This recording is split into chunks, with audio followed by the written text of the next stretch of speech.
Most compost fails for one simple reason: it's built like a trash pile, not a biological system. Gardeners throw in kitchen scraps, some dry leaves, maybe turn it once or twice, and then months later they're left with a cold, half-rotted mess that smells sour and grows fungus gnats instead of feeding crops.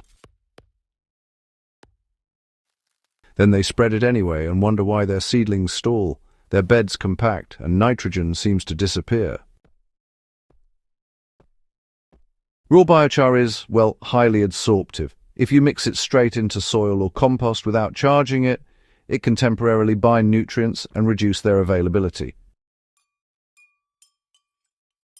I charge mine by soaking it in diluted compost tea or diluted urine at a 1:5 ratio for at least 48 hours before adding it to the pile.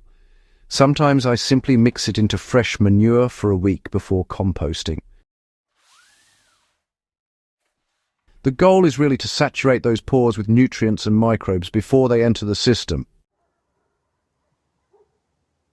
Once integrated, compost temperatures stabilize better.